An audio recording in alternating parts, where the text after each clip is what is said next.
Good evening, sir. Good evening, So sir. we want to open this floor with a prayer. We see that everything that we see today will be of useful and educative, will be educative for us in various ways of practice. Alhamdulillah Rabbil Alamin Ar-Rahmanir Rahim. Malik Yawmiddin Iyyaka na'budu wa iyyaka nasta'in. Ihdinas siratal mustaqim. صراط الذين أنعمت عليهم غير المغضوب عليهم ولا الضالين. Thank you. Amen. Thank you very much, Doctor. Thank you very much. As clinical pharmacists, we embrace collaboration with other health professionals.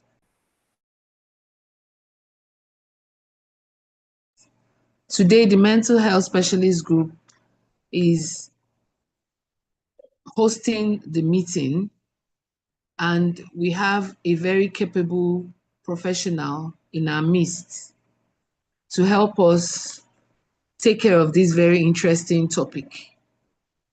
His name is Dr. Salam Mujib. He is a pioneer lecturer in the Islamic University in Uganda.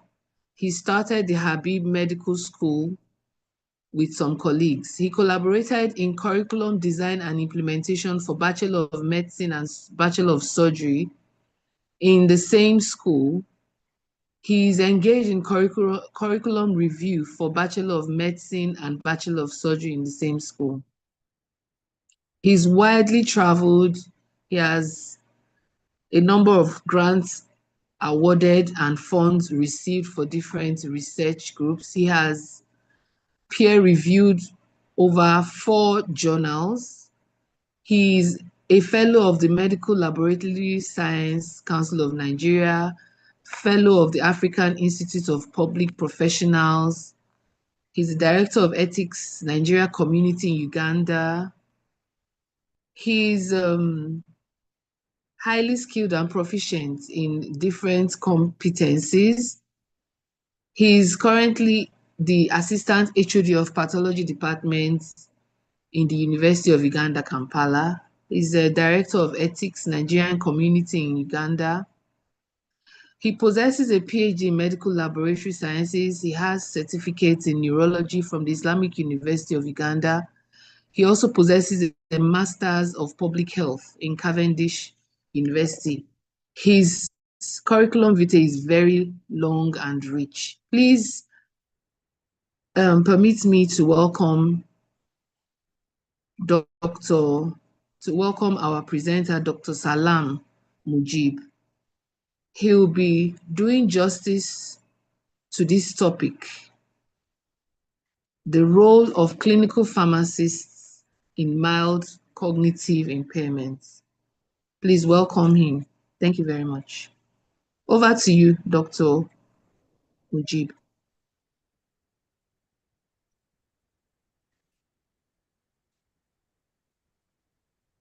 Dr. Mujib, can you hear me? Okay. Yes, I can hear you. Thank you so much for the introductory speech. So I'm Dr. Salam Mujib. I'm a medical laboratory scientist.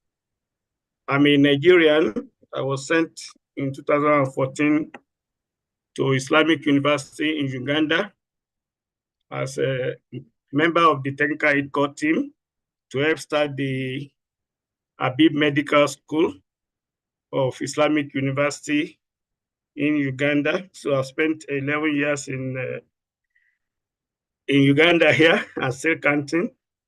So I've been working on dementia and related Alzheimer's disease and related dementia since 2014. I first started my study in Lagos State University, Lasu Ojo.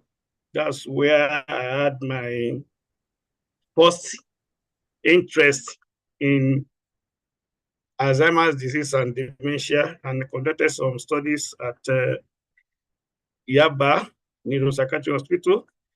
and lawsuit. So when I came to Uganda, I continue to pursue the area of research and my interest. So I took interest in this particular area of study because I was thinking, if we continue to struggle as we do in Nigeria, and we keep all our money in a bank, and it happens that we have dementia, we cannot even remember the name of the bank, not to talk of our PIN number or how to access the money. So that stimulated my interest that if all of us live long enough, we might be demented at one stage or the other. What can we do to prevent this kind of disease condition happening to us? So the area which we are going to talk about today is part of dementia, but is the initial stage called mild cognitive impairment. Well, we can interchange it with dementia, except that at that level of mild cognitive impairment, it doesn't, or it has not affected daily activities, as we are going to see during the course of the presentation. All other signs and symptoms we see in dementia are also seen in mild cognitive impairment, but it doesn't happen daily or regularly as we see in dementia. So let's start from the familiar terrain. Maybe at one time or the other, we might have found ourselves in a room and we wonder what we have come to do in this room. Maybe you are in the sitting room, you now go to the kitchen or go to the bedroom, and you'll be wondering, what happened? What am I doing here?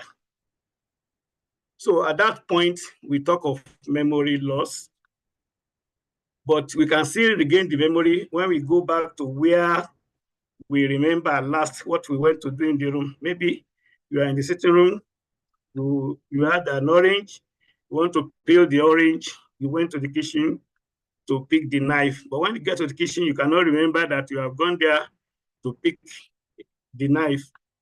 So when you get back to the sitting room, you will remember, oh, I've gone to the kitchen to pick the knife. So that one is telling us about decline in memory, which happens in normal aging. So similarly, you might see a familiar face. You say, I know this face somewhere. And you try to remember where you know the face. But until the person left, you might not be able to recollect where you have met or where you have seen the face before. So those ones are telling us about cognitive decline. So, and many other cases like that, you might be having your car key in your hand, looking for it everywhere, or you have your remote control in your hand, looking for it everywhere, not realizing it's in your hand. So all those things happen in normal aging. But when we now come to mild cognitive impairment, it can happen also as such, but to differentiate it from normal aging, it is more severe than what we see in normal aging. But then it's still not as severe as when we have dementia, as we are going to see during the course of the lecture. So that's just by way of giving us the background. So by definition, according to the WHO, mild cognitive impairment, which I'll be using the abbreviation MCI to describe it, is a disorder characterized by weakening of memory, learning difficulties, and reduced ability to concentrate on a task for more than brief period.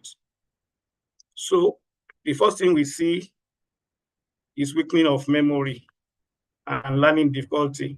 I have to tell us here that when we talk of cognitive impairment, it's not only limited to memory, as there are other disease conditions that affect the memory. So whenever we are thinking of MCI or we are thinking of dementia, we should note that it affects other domain of cognition. For example, thinking. Apart from memory loss, it affects thinking, it affects language, ability to select the appropriate word when we are talking. So it's part of the area that is affected. It also affects movement, then behavior, the way we behave. And finally, when we talk of dementia, it affects ability to do daily activities. But at the level of the MCI, it has not affected the ability to do the daily activity. And when you talk of daily activity, that is what routinely anybody does. For example, feeding. A normal adult should be able to feed himself or herself. But when we are talking of this MCI, at that stage, the person might not be able to feed himself except somebody assist him or her. Then dressing, the person might not be able to button up without losing the normal arrangement of the holes in the, when somebody is doing the buttoning. So that is daily activity. You're supposed to be able to button up your clothes without being assisted. Then going to the toilet, eating yourself. So all those areas are affected. But when you talk of MCI, the person might not be able to do all that. So MCI is the in-between stage between typical thinking skill and dementia. So it's just the initial stage. We can say we have mild, we have moderate, and we have severe. So when we are talking of the severe, it means we are talking of dementia. When we are talking of the mild, the MCI, we are just talking of the onset, which is not yet severe.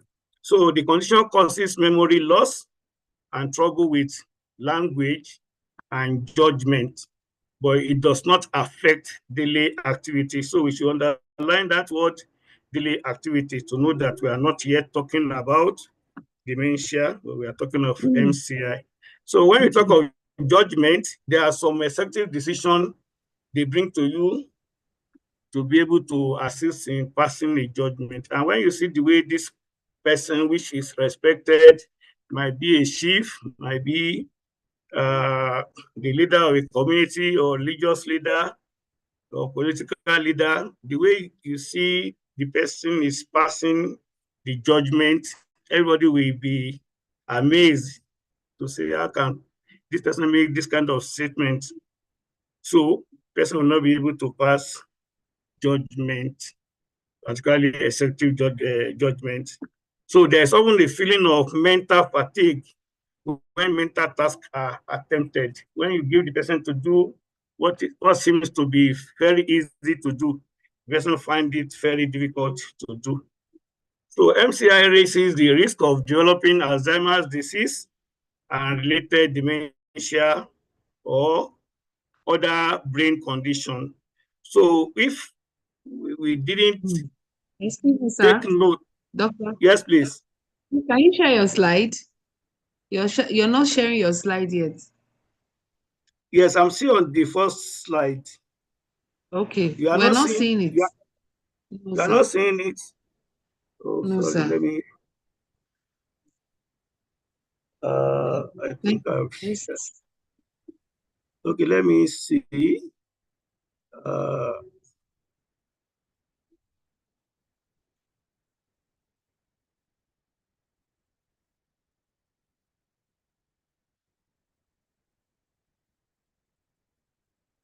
what it was, yeah, sorry for that. Can you see it now? We can see it. Thank you, sir.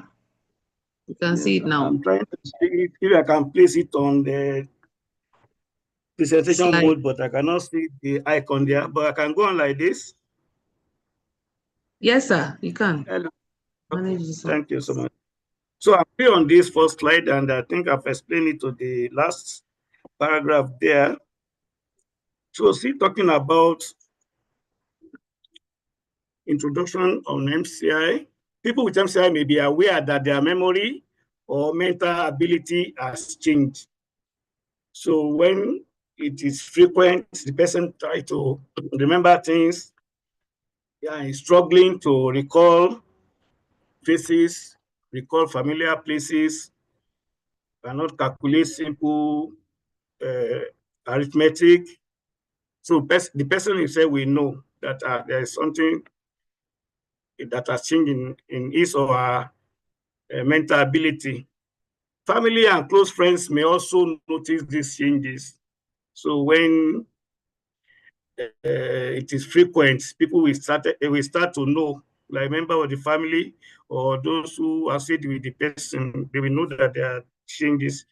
These changes are not bad enough to impact daily life or to affect usual daily activities, as we mentioned earlier. So none of these symptoms are so severe that a diagnosis of dementia or delirium is made. So although the symptoms are there, but they are not yet severe. And when you talk of dementia, just to differentiate it from the MCI, so it's a decline from a previously attained cognitive level that affect activities of daily living and social functioning. And in dementia, awareness, alertness, and attention are unaffected. We should take note of that also. Awareness, alertness, and attention are not affected. But to differentiate it from delirium, those ones are affected in delirium.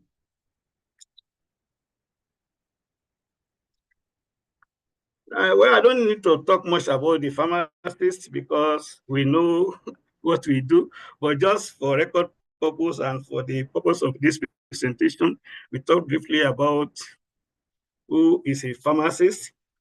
So a pharmacist is a healthcare professional who specializes in the preparation, dispensing, and monitoring of medication. They work as essential part of healthcare team, closely with the patient, doctors, and other healthcare professionals. They play a crucial role in ensuring the safe and effective use of medication to improve patient outcome. Pharmacists are trained to dispense prescription and provide patient counseling on medication use. They are also trained to monitor medication therapy for potential side effects or interactions. They are trained to offer health advice and guidance and to conduct medication review to optimize therapy. At the end of the presentation, we are going to see how the pharmacist played these roles when we are talking of MCI. Yeah, we have to look at the information about MCI and dementia in Africa, particularly in Nigeria.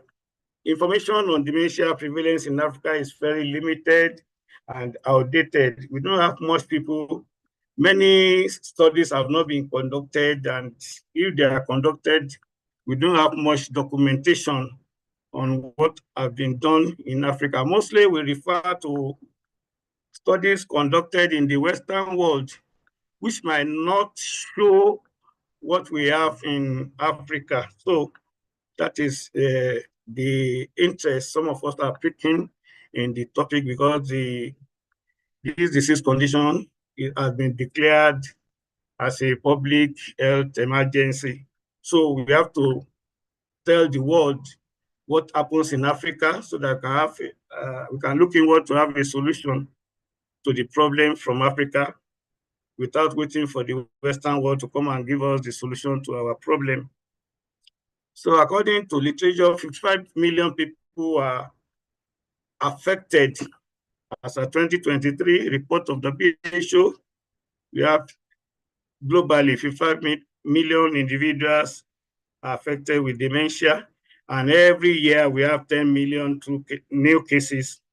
As of 2010, the overall prevalence of dementia in adults older than 50 years in Africa was estimated to be 2.4%. That is 2.76 million people living in Africa, living with dementia in Africa. So that was a study as of 2010, but most studies have not been done. But due to many factors, particularly change in lifestyle, dementia used to be thought of to be disease of older people from 65 years and above.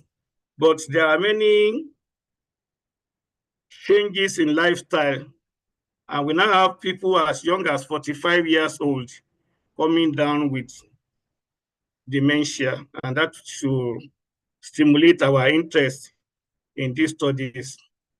We have lifestyle changes like the kind of food we eat, because we have seen some diet affect the chance of getting dementia at earlier age as against what it used to be.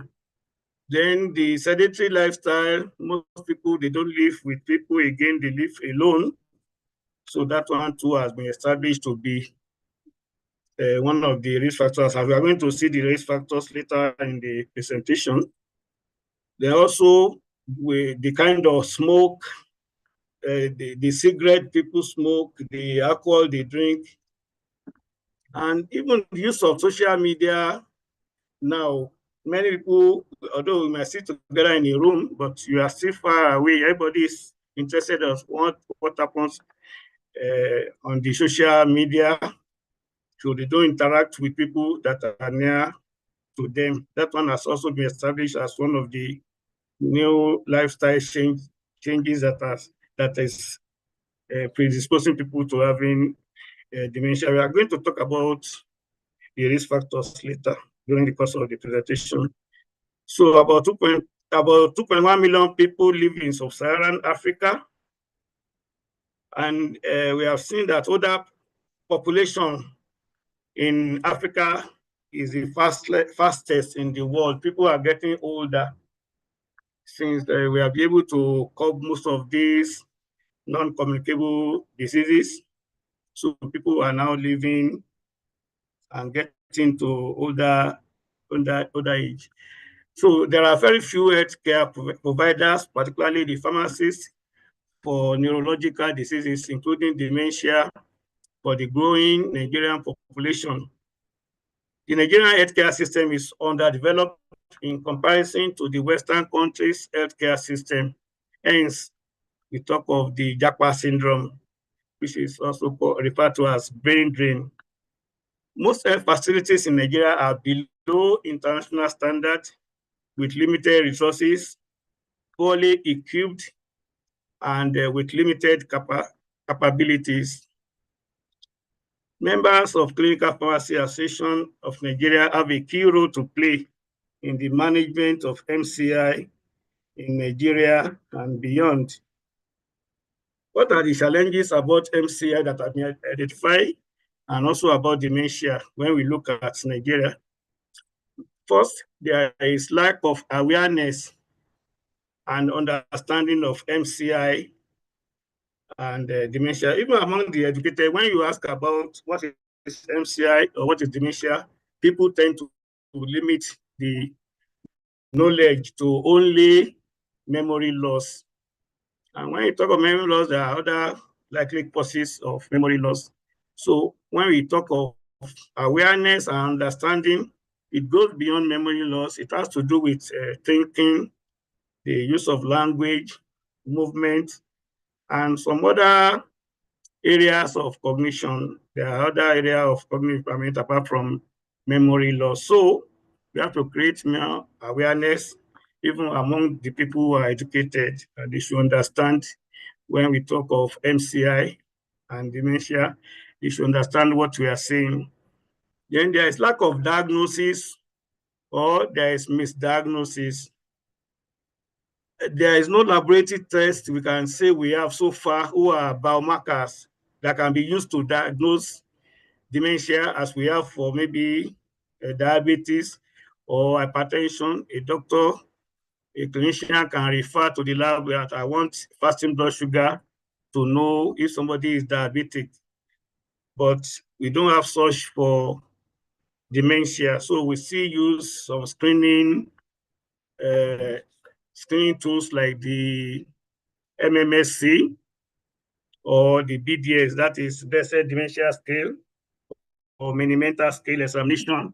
We still use screening tests, and with the clinical presentation, the physical examination, and possibly medical history, so the clinician can come out with diagnosis.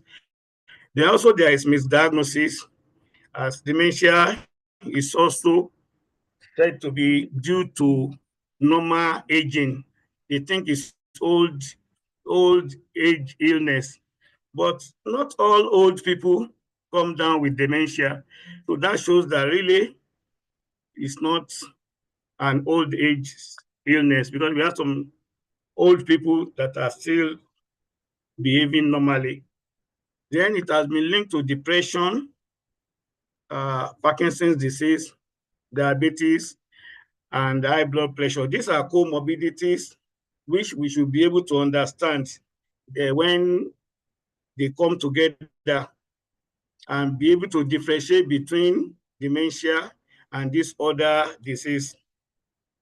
Then people that have dementia, because the committee assumed them to be wishes, where there are many cases, particularly in Nigeria, whereby we have women who are 80 years old and above that have been called wishes. And even the religious groups are not helping matters. They might even help us to identify that this old woman is a witch, and they say they should stone them to death.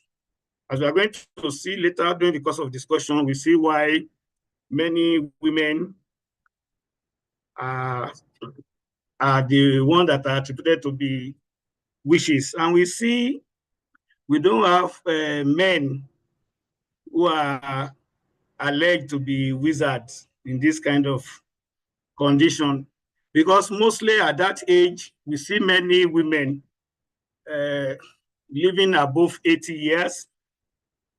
Then women have more health-seeking behavior, so they tend to live longer. The children prefers to take care of their mothers compared to men. So this one make women to live longer. So at 80 years and above, we tend to see more women. And because there are more women, so the likelihood that they will have dementia is there as compared to their male counterparts. So having or being a female gender is one of the risk factors of dementia. Then the community also believe, or the society believe, that somebody that has dementia is a cause from God. They believe they have done something wrong and God is trying to punish them.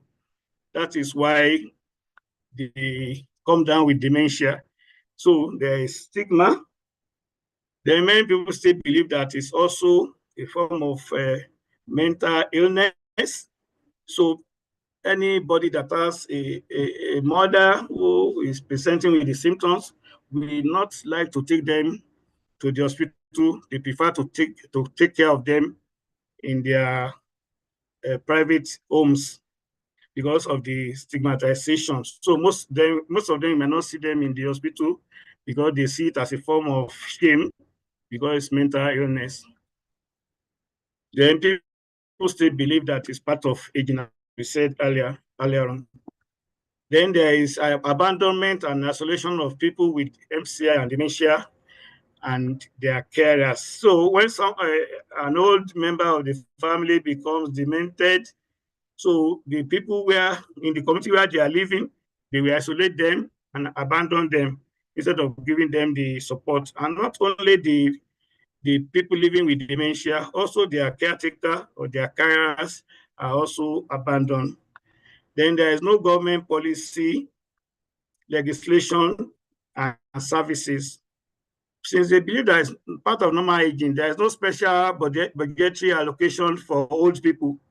So if we don't have old people's home, as we have in advanced countries, so, and government has no policy on how to take care of our old people. It's so sad that when you have served the government, you serve the country, you use your most useful part of your life, like you serve 35 years in civil service, now to get your dues, to get what you have struggled to, we hope that when you retire, they give you your retirement benefit. You struggle to be paid your pension. So because there are no government policies, so that is why we have the challenges, and there's no legislation to take care of the old people. So those are the challenges we still have in Nigeria. Then there's lack of statistics and data on number of people affected by MCI and dementia to enable lobbying the government for positive changes. So we need to conduct research and get the data and statistics so that we can tell the government of the need to come to the aid of old people. Let's quickly look at signs and symptoms of mild cognitive impairment. First, let's look at normal aging. Those are the opening statement I made. In normal aging, it may take longer to think of a word or to remember a person's name. So that is normal. When we are getting old, we face that one a lot. Then individuals might find themselves in a room but do not remember why they are there. That will also happen in normal aging. Then they may be looking for car keys, mobile phone, TV remote, while they are holding the items in their hand. So all these symptoms do not affect daily life at work and at home. That is in normal aging. But in MCIs, symptoms are more serious than the memory issue that are expected as people get older. So when we have people of the same age ranges, so if somebody has MCI, there will be that difference, although they are of the same age, but the symptoms we see in the people that are suffering from MCI or dementia, it will be so glaring that it is not caused by the age, because people of the same age range are not showing similar symptoms. So people find it hard to make decisions, particularly executive judgment, as I mentioned earlier on. They will not be able to finish a task or follow instruction. Most of us that have elderly or old people at home, we see how difficult it is to give them medication. So they tend to even forget if they don't have people that we encourage them to take the drug or that we remind them when they take the drug. So these are the early symptoms we see in people with MCI. Then they have trouble finding their way around a place they know very well. That is why they call some people witches. If they go outside in the night or early in the morning and they cannot find their way in a familiar terrain, they cannot retrace their steps to their houses. And in the morning when people see them outside, or late in the night when they see them outside their houses, they think they have gone for a meeting in the night and they say their wishes. So those are the challenges we have on the issue of stigmatization. So continue with signs and symptoms of MCI. They have trouble with memory, language, and judgment, as I mentioned earlier on. They forget things more often. So it's normal to forget things, but you will remember later. But for MCI, like I said, you go to a room, you don't know why you are there. For normal aging, when you get back to where I remember last, you remember. But for MCI, when they get back to where they remember last, they will not remember. So they forget more often. They miss appointments or social events. So they are not supposed to forget appointments, except somebody is reminding them regularly. If they have a clinic appointment, they have to go to the hospital. So somebody has to be telling them, tomorrow is your appointment. You have a clinic day tomorrow. They will still miss it if they are not reminded. Then they will see that they are fond of losing their train of thought. They cannot express themselves that this is what we are thinking. So they not be able to follow the plot of a book or movie. If they are watching a movie or they are reading a book, if you ask them, what have you been reading? They will not be able to narrate it. They have trouble following a conversation. If you are discussing with them, you see that they be talking out of line. So they have poor judgment. And these changes are noticed by friends and family. So it is glaring to even friends and family that this person has started to have memory decline. So let's look at the risk factors of MCI. We have extreme age of greater than 75 years old and female gender. So when we have a woman that is above 75 years, so that is already a risk factor. So it's not that we cannot see dementia in male, but because we said we see more female, females are living longer. We have more landladies than landlords.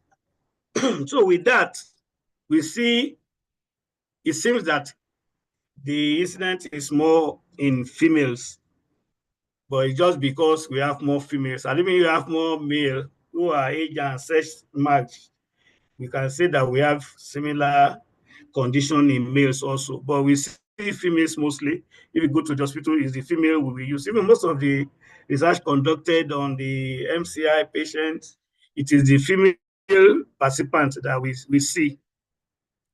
Then there is a risk factor due to diet. The kind of food we eat, particularly food that are rich in saturated fatty acids, they are being implicated as risk factor of MCI.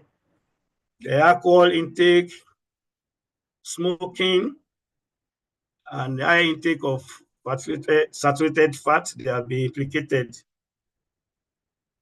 Then sedentary lifestyle. I want to mention here, there's what we call empty nest syndrome. Now, we send our children abroad. Many have their children studying outside where the parents are. So it leaves these old people alone. They are living alone. Even the wife might go and visit the children when they give birth. They leave the husband alone. So this kind of lifestyle is making them prone to having MCI and dementia. Then there is social isolation. If people are not living, when we were younger, we used to live in a compound in an extended family arrangement. But this time around, everywhere we are living, we fence our house. No, we don't even know our neighbors. We don't attend community meetings. We don't know who is a member of our community. So if people are not taking active part in social activities, so they are prone to having MCI and dementia. So stroke has been a major risk factor and one of the major cause of dementia and MCI. There is a particular type of dementia called vascular dementia, whereby anybody that has stroke are more likely to have the type of dementia. Then cases of depression also have been associated with MCI and dementia. Then cardiovascular diseases. It has been established that the risk factor for cardiovascular disease are also the risk factors for MCI. So when we are treating any patient with cardiovascular disease condition, we should also be thinking that they might come down with MCI and dementia. So they have the same risk factor. Obesity and overweight is another factor. And strange enough, low body weight or low BMI also is a risk factor. When somebody is overweight and when somebody is underweight, they are likely to have MCI and dementia. Likewise, hypertension, diabetes, and heart disease. Infectious diseases like HIV and syphilis have also been implicated. Then what are the protective factors? What can we do at least to prevent the early onset of MCI? So it has been established from various studies that people that have advanced learning, they are less likely to have MCI or dementia than these people that have higher education above secondary school. They are less likely to have MCI and dementia. The ability to use language. Some people who are versatile in many languages. So if they study and they're able to use many languages, they are less likely to have dementia. Tasking the brain, that is intellectual activities, memorization. Now, when you give a simple task to somebody to solve, we see that the solution we can get easily, we have to use our calculator to assist us. And this one is not helping the brain. If the brain is not being used, it will atrophy. So we have to encourage using the brain. So we do intellectual activities. So we can, anything that will challenge the brain. So we learn new things. So I put memorization there, like the Muslim, they memorize the Quran. There are many other things you can memorize. Those one will help the brain. Then there are some cognitive stimulating activities like reading, writing, and playing games. So people are not reading as such again. We don't, like when we were younger, there are many books, many literatures that we have to read. But now they are no more there. People are engaged in social media, and you can see the number of skit makers we have now in Nigeria. Everybody is now doing skits. I don't know how we come to that kind of condition presently in Nigeria. So people are not encouraged to read their books or to write. So as you read and you write, those are stimulating cognitive activities. Then living with people happily. So not just living with people, you live with people that make you happy, that you live among your family, among your relatives. Now, people are not living happily. There are so many stress condition or situation in Nigeria. So we should try to make sure we are living happily. We don't listen to news that will give us bad mood. So we should not, anything we cannot change, we try to overlook it. We just accept it like that, other than complaining every now and then. Then there is this kind of diet called Mediterranean diet, which is rich in fish, fruits, vegetables, low carbohydrates. There is nuts and polyunsaturated fatty acid. They are common among the Japanese and people living around the Mediterranean Sea. But notwithstanding, any food in Nigeria or in West Africa that are rich in all these items, they can also be classified as Mediterranean diet. It has been established that intake of vitamin C and vitamin E, they are also protective factors because they are rich in antioxidants. Regular physical activities. We have to put regular, not just physical activities, but it has to be regular. Maybe what we do daily, but it has to be regular. So this includes movement. You don't just sit on a chair for so long. You have to stand up, you move around, then walking, exercise, and sports. All these regular activities protect against having MCI or dementia. In social engagement, we have WhatsApp groups. So you make sure the groups you belong to is not toxic. There are some groups that they just be fighting for nothing. That one will not help mental health. So we belong to WhatsApp group that are productive, that can make us better, not the ones that we worsen our condition. Then we belong to political groups, the religious groups, and we attend community meetings. All these have been said to be protective. If you meet the people in your environment, they know you, you know them, you take part in the activities. So those one, the social engagement can also protect against MCI. So these are some of the drugs that have been established in the treatment of MCI, and this is where the pharmacist, actually the clinical pharmacist, will come in. So we have all these drugs because of comorbidities. So the pharmacist will come to assist the patients and their carer or caretakers on the appropriate use of this drug when they are being prescribed.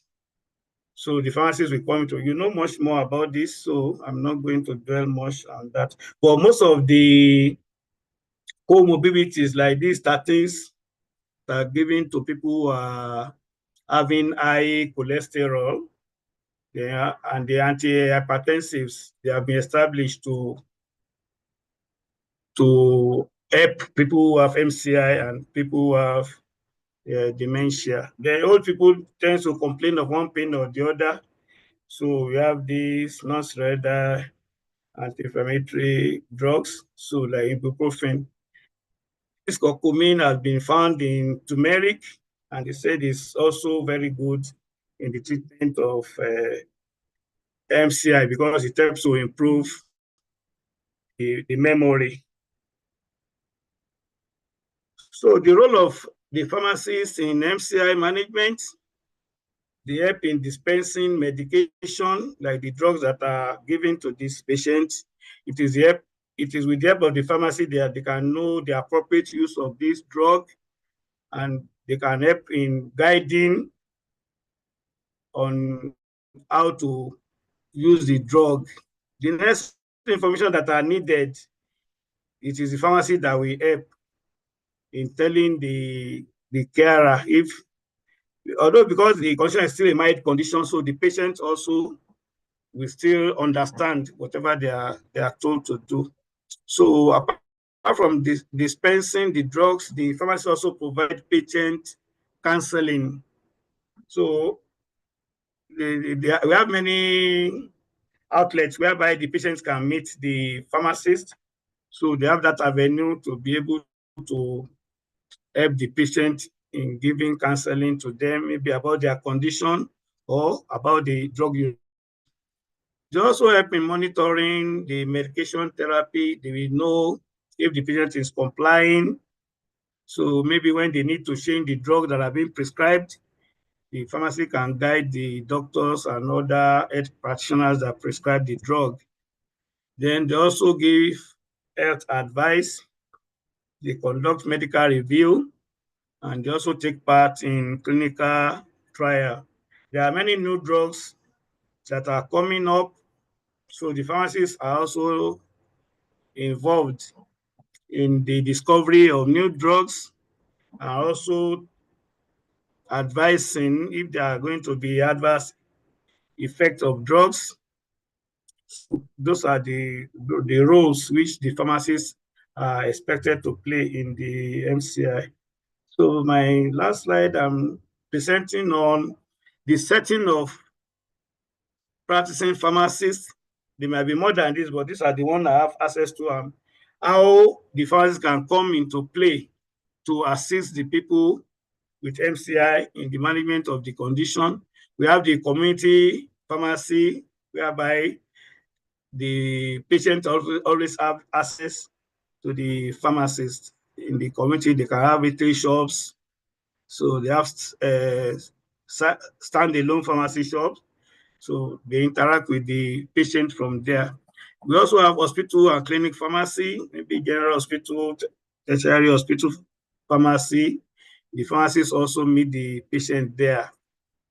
Then we have academic pharmacies, whereby the lecturers, they train medical students, nursing, laboratory, pharmacy, and other healthcare professions. They can also help in the creation of awareness and dissemination of information, because many people are yet to know what MCI is and what dementia is. So the academic pharmacists are involved in the training of the future healthcare professionals. Also in the industry, we have industrial pharmacists, whereby they are the one that compound the necessary drugs when they have done research. So they are the one, some of them finance we have the R&D, even in the industry, whereby they finance any new drug. They can also promote the use of new drugs and also help in the management of MCI conditions. We also have research institutions. Their main job is to research into any new drugs. We have some complementary drugs or alternative medicines, whereby they can also do research to know if there are some herbal preparations that can also help in the management of MCI. Then the pharmacists are also in the regulatory agencies, whereby they make sure that illegal drugs or drug of abuse are not allowed to be in circulation. They try to regulate the use of drugs that can impair the mental condition of people. So these are the few that I can have access to, and I would like to listen to comments and also contribution to this presentation. This is where I will end the presentation for this night. Thank you for your attention to me. I will welcome questions and contributions. Thank you so much. Thank you so much, Dr. Mujib. I don't know if I'm the only one that was a little bit depressed when I was listening to this this presentation on mild cognitive impairment slash dementia. I was a bit saddened until we got to the part where you started talking about protective factors. I believe that pharmacists have a major role, especially the mental health pharmacists and even the cardiovascular health pharmacists, who are very conversant with patients that have had stroke or have cardiovascular diseases. We have major roles to play in treatment of MCI, but I also think we have a very major role to play in preaching prevention of this condition. Thank you so much. It was a very enlightening and interesting presentation, sir. May God bless you. At this point, I would like to invite questions. Dr. Sulaiman, are you available now? Or I should just continue? I would like to invite people to ask questions or make contributions, especially with regards to treatment, the drugs that are used for treatment of MCI. Please unmute yourself and make your contribution or ask your questions. Thank you very much.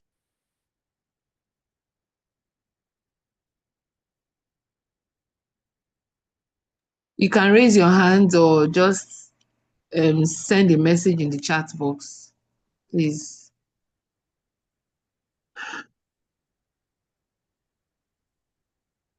Okay.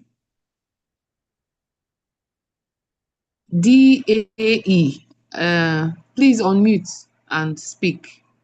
Thank you. Okay, Good evening, colleagues, and good evening, Doctor, for this wonderful presentation. It was so enlightening. Mine is a contribution and also a question. The contribution is actually in the area of antibiotics, basically in the digestive tract. We all know that the second brain human beings have now is actually the gut, or let me say the gut flora. So I've seen a lot of research work linking mild cognitive impairment, dementia, Alzheimer disease, all linking it to impairment, what is called dysbiosis. And we all know that one of the things that is actually affecting the gut flora now is antibiotics. We take, or our clients take a lot of antibiotics, or the public takes a lot of antibiotics.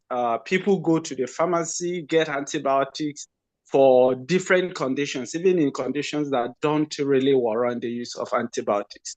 So that's another area where we pharmacists, most especially the community pharmacists, we have to come in to really let these people know, because it's been shown that the gut flora is an area where serotonin is produced, which really helps in memory or cognitive function.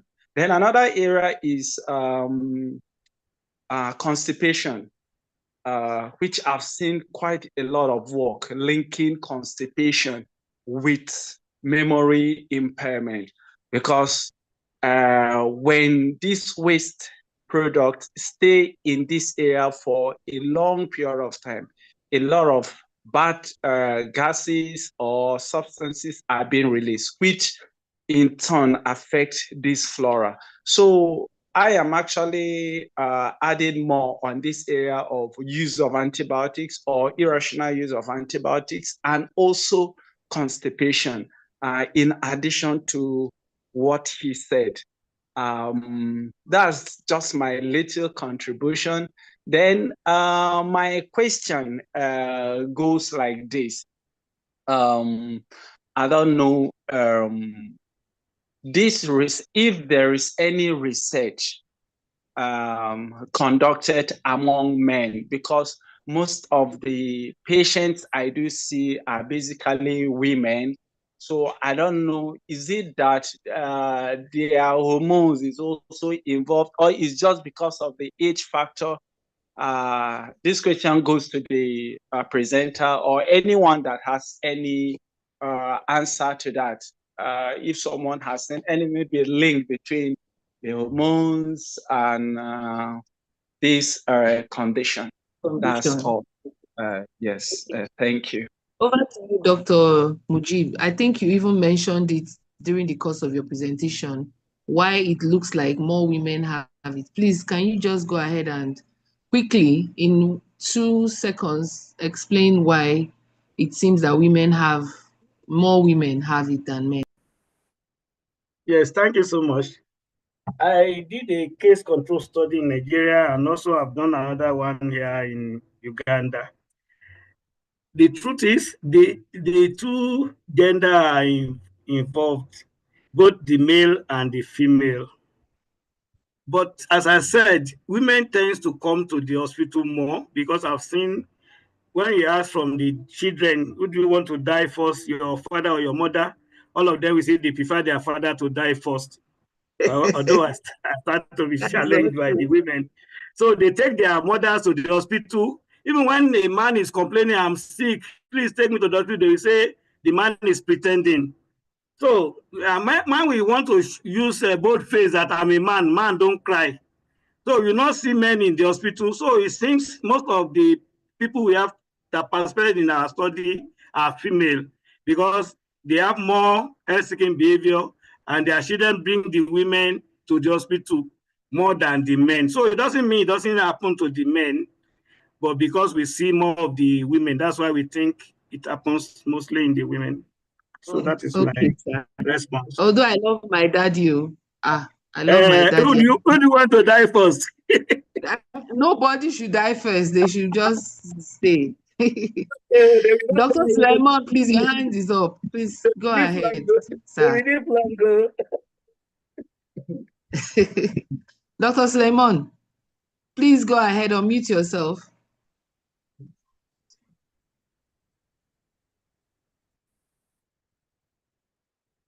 Yeah. Thank you, Madam Moderator, and thank you, the presenter. I first of all want to tender an apology for not coming on time. I had to travel from my base to another place, and it took me almost 4 hours. However, I also want to say that there have been a lot of work that are actually going, just like the presenter said, that the issue of documentation within the Africa is relatively low, if it is not actually in existence. And the issue of diagnosis, the biomarkers. Yes, it is true we have diagnosis that can also be controversial, but the biomarkers that we quickly tell you that the rate at which this person is going is likely to have MCI, or rather, a lot of work has actually been done in our university, and it is being spearheaded by Dr. Mujib, and with some of us too that are also in by the side. So we just like you said, we are also looking at categories of drugs that could actually predispose patients. Yes, sometimes we don't categorize as drugs, but as diseases in which they are using to manage that with the drugs. We also look at some of the use of drugs that are protective agents in the early onset of MCI and the other neurodegenerative diseases or disorders. So the issue is more complex than we have seen it. And we know that pharmacists, clinical pharmacists in particular, we have in place in a strategic area that we can do a whole lot. We don't necessarily have to be in a mental health and psychiatric department for us to do. The community pharmacists are actually in a strategic place to identify as early as possible if these biomarkers are there, if the knowledge is also there. Also, the hospital pharmacists are there, just like he has categorized different branches of the pharmacy practice. So be on that, it means that as pharmacists, we also have a whole lot of area in which we can work on. And I think the earlier we start, the better for us.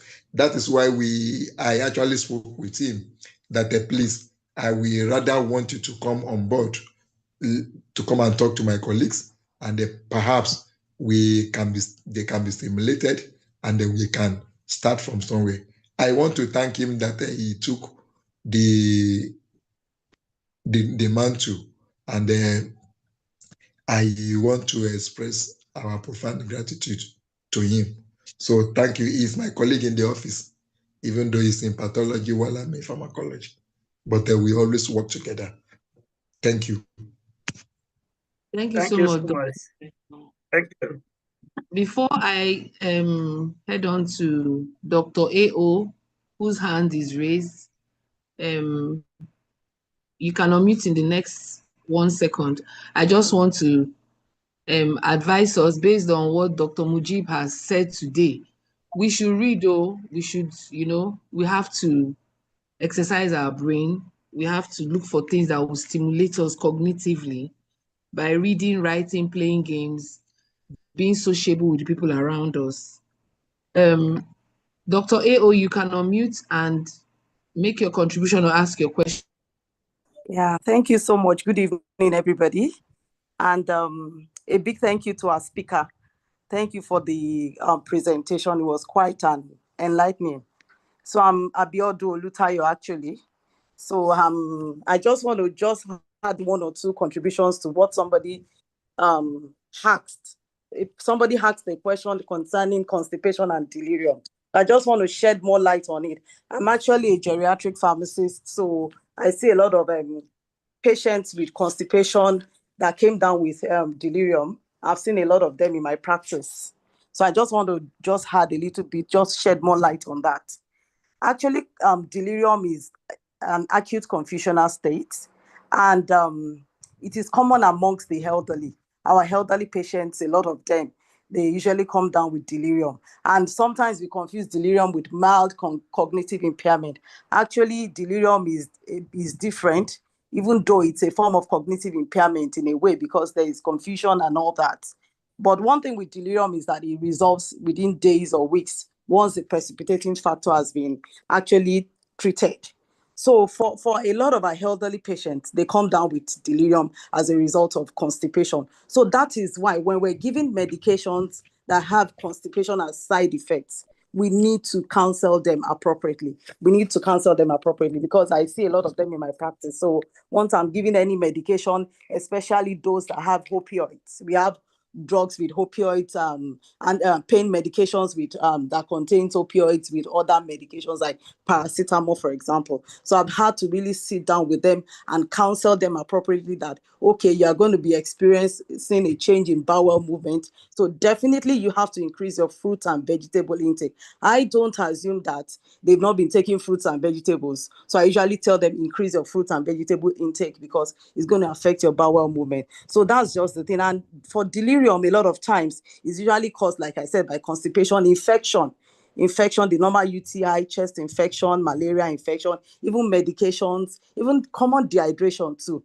is actually it's a risk factor for coming down with delirium. So as much as possible, we need to counsel appropriately. So we should not really confuse delirium with mild cognitive impairment. And like I said, we need to treat the precipitating factor, even metabolic derangement. Sometimes it gives them delirium. Before you know what is happening, mama is talking rubbish and they are branding mama as a witch. It's common, just like our speaker said earlier, it's common in our area. It's really, really common in this part of the world. So as much as possible, we need to be very careful. And even in identifying delirium, a lot of times, it's a bit difficult because we have like 3 different types of delirium. We have hyperactive, the hypoactive, and the mixed.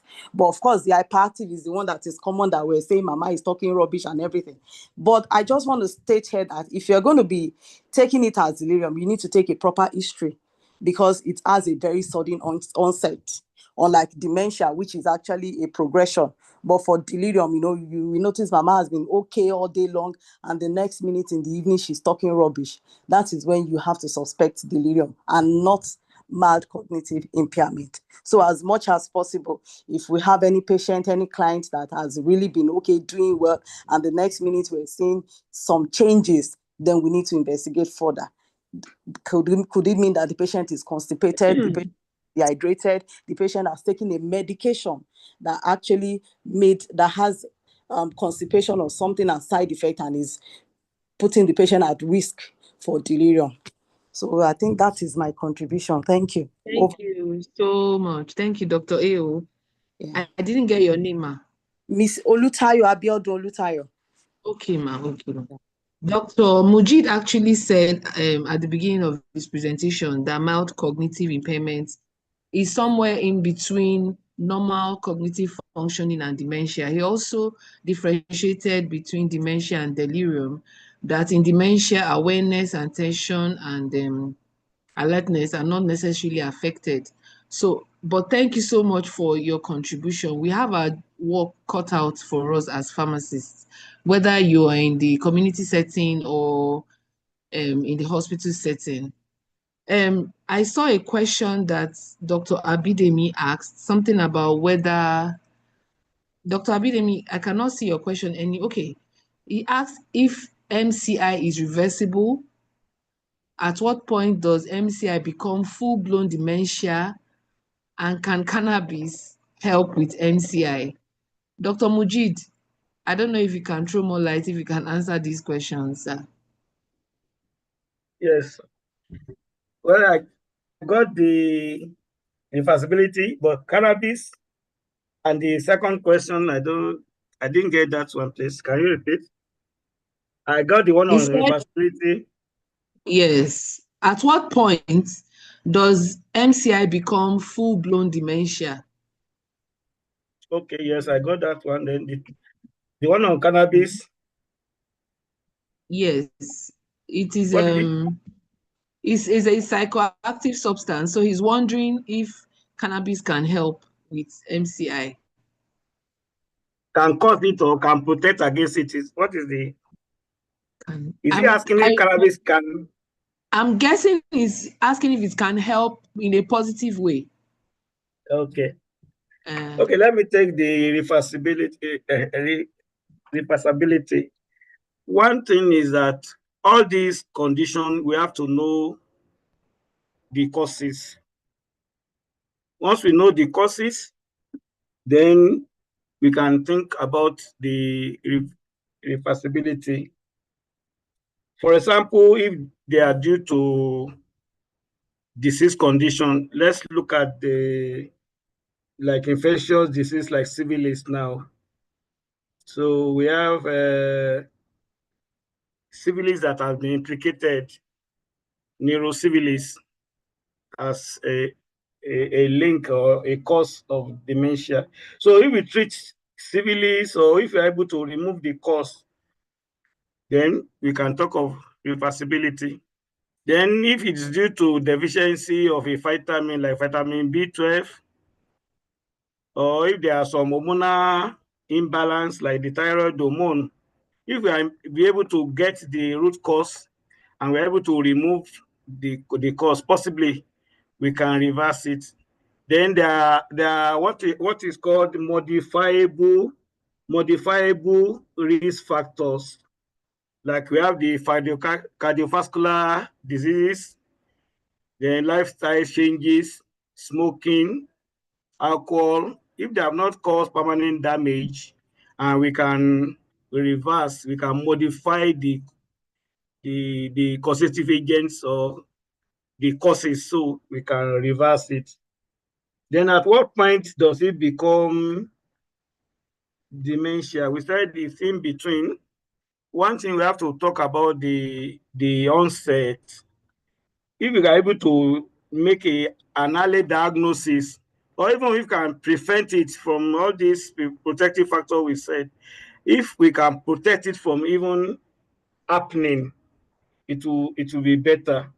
But many people don't know. We mentioned diagnosis and misdiagnosis. When somebody is already presenting with MCI, but even the clinicians or the people that are supposed to treat the patient, they don't even know the diagnosis. Because from the studies we conducted in Nigeria, and also in Uganda, many health workers are not even aware of likely the laboratory tests we can do. There are some tests that can be done to exclude dementia. If somebody has anemia, ordinary anemia can be confused with dementia. So when the blood level is so low, so if we miss the diagnosis, we miss the treatment. So in essence, what you are saying is that if we are able to diagnose early, we prevent it from it progressing to dementia. But if we don't know the diagnosis and all this stigmatization is there, we are missing it, we are not treating them, we are keeping them at home, we don't take them to the hospital or to where they can be assisted, it will progress from MCI to dementia. So on the issue of cannabis, well, what I understand is anything that can affect the normal function of the brain, like this alcohol, like shisha, like cigar, and all other drugs that has effect on the brain, I don't think they will have a protective effect. So they will have adverse effect, they will have damaging effect on the brain. So I don't think cannabis or any related drugs can protect. So I don't think so. What I've not really had much literature on use of cannabis, but related substances like smoking, cigarettes, like alcohol. So those one, they are risk factors. They are not protective.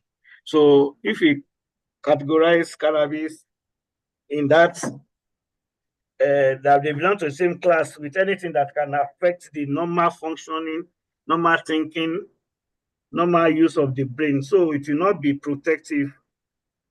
It will be damaging the brain. That's just my personal opinion. I don't have literature to support that. So that is my answer. Thank you. Thank you so much, sir. As far as cannabinoid oil, I think that's the the property is looking for. We may need to do more research for that. Dr. Chinelo, your hand is up. Can you unmute and Dr. Chinelo? Oh, she has gone. Dr. AO?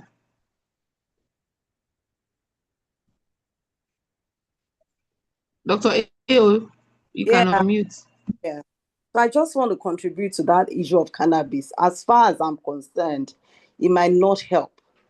At least I feel so, because one of the adverse effects of cannabis in the first place is altered sensorium, which is delirium.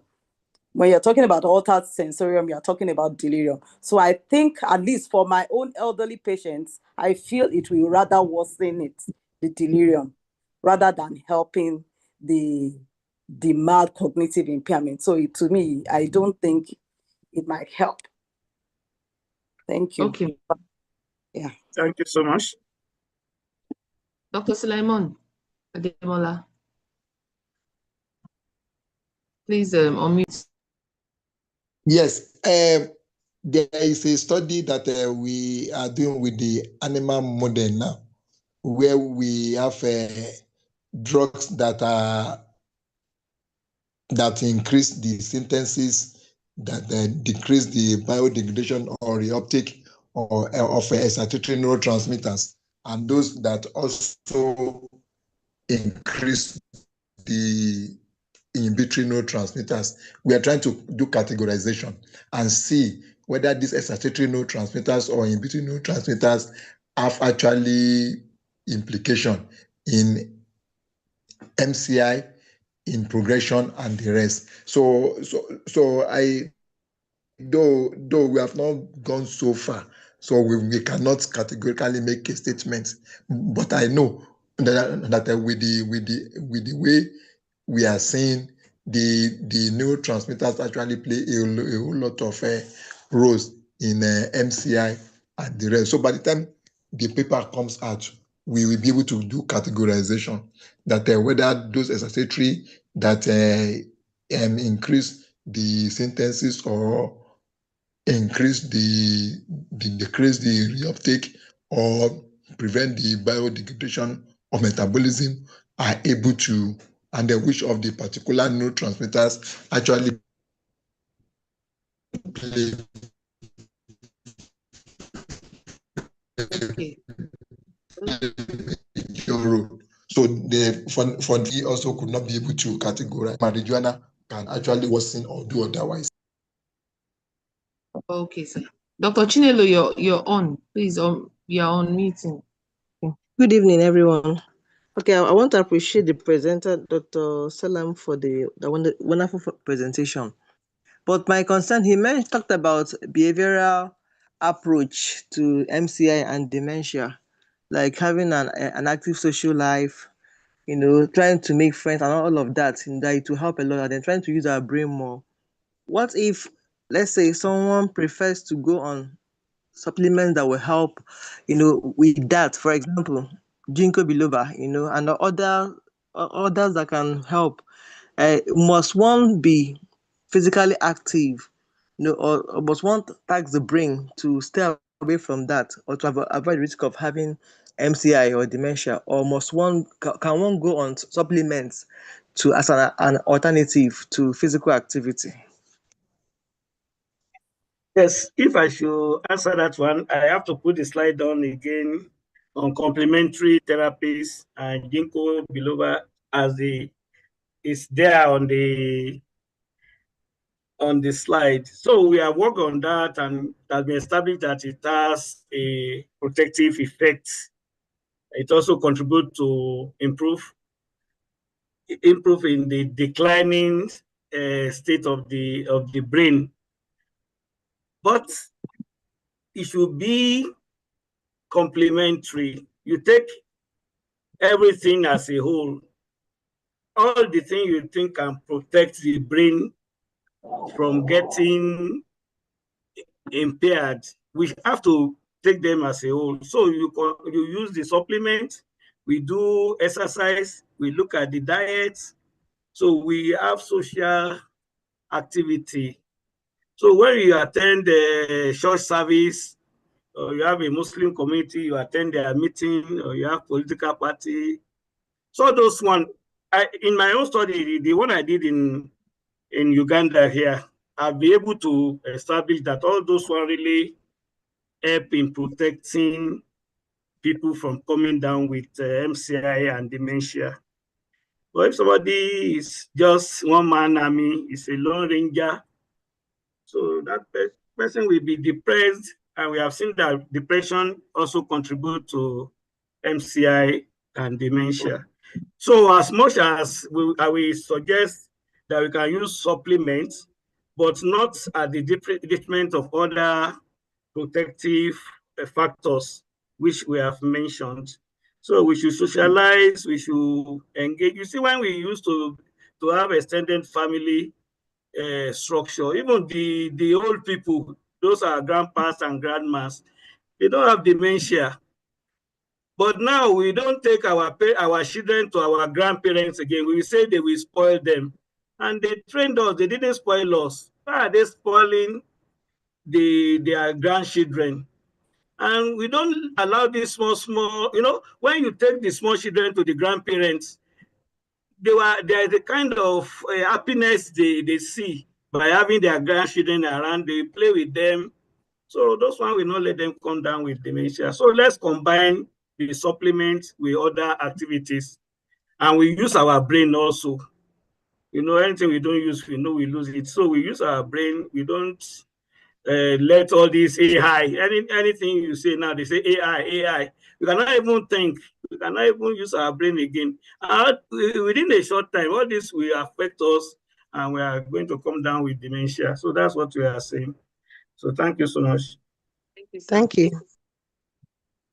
Dr. Moitat, your hands were up. Dr. Charles Akinshete, please unmute. Quickly make your contribution, sir. Thank you very much, everyone. Our presenter, great job. Thank you. God bless you. I just wanted to listen very carefully. I also wanted to just collaborate what he said last. And I think I have enough experiences to see how we have been able to connect loneliness, solitary lifestyle with dementia. These days, if you want to send the grandmas and grandpas to their early grave, take them away from their villages and bring them to the urban cities and put them inside one room and put television there for them. Before you say Jack, they're down with all manner of ailments and illnesses. But when they find themselves in the villages where they go for meetings, social activities, church programs, like our brother said, they are always very active. In fact, they can keep monies as treasurer without any documentation. The grandma was like that, even at the age of 105. She kept money for her societies, about 5 of them. No cover was lost. So we need to go back to the let me say the Garden of Eden. Permit me to use that word here, so that we can trace ourselves. Everything cannot be drug, and supplementations and the rest. We need to trace back that our steps. Lastly, if you prevent your children from seeing your parents, your own grandchildren, your own children will prevent their own children from seeing you. So don't sow a seed and you don't want to eat the fruit. Thank you. Exactly, sir. Thank you so much, Thank sir. you so much. Thank you. Dr. Moitat. Motia. Good, Sorry. good evening, everyone. Good evening, ma'am. Thank you. I followed the discussion. I just want to say a very big thank you to my brother, my in-law. It's been a wonderful time. This night is an example of what we can achieve when we come together and collaborate. I also want to thank the wife. She's in the house, Rafiat Abdusalam. It's been nice having both of you here, even with your time difference, with the difference in time. So you really tried staying on for this long. Thank you. I just want to thank your contribution. Aburo, okay. Aburo Kinyo. Dr. Worry. Thank you. Yes, sir. Good evening, dear colleagues. It's like I'm giving a closing remark because time is fast spent. We need to close by now. Okay. I want to start by appreciating our dear presenter. On behalf of Clinical Pharmacists Association of Nigeria, I want to thank you, sir, Dr. Mujab, all the way from Uganda, for making it possible for us to be educated on NCI. I can now comfortably use that abbreviation because I now understand it very, very well. Thank you so much. I want to appreciate the moderator, Dr. Suleiman, who made it possible to bring you on our platform. We appreciate you, sir. And he was ably represented by Dr. Chinwe Effiong. We appreciate your effort tonight. Okay, as you all know, this is my first official outing as the new CPAN chairman. So Wow. for our association, I say thank you to everyone that participated in tonight's presentation. We have a lot of role to play as clinical pharmacists concerning this MCI, starting from detecting the patients, those of us who are in the community practice, reviewing prescriptions, monitoring medications, and also identifying adverse drug events. It's very, very crucial with this kind of disease states, bearing in mind that majority of them are elderly patients, as the case may be. Counseling, education, and we must have to follow up. It's not just one, you just see the patient today and that's all. No. We'll continue to follow them up and help them to come out from it and live a good quality life. Okay. On this note, I want to encourage us to inform our members that our Friday clinical meeting is still ongoing. Please, we want to fill this platform by next Friday. And also, please feel free to bring your advice. We want really to innovate this our association. Bring in all you want us to do. You can chat me or any of the national schools so that we'll continue to improve clinical pharmacy practice in Nigeria. On this note, thank you so much. See you next week, Friday. Congratulations, ma. Congratulations, ma. Thank you, everyone. Enjoy your week. Yes. Thank you, ma. Good night, everyone. Good night.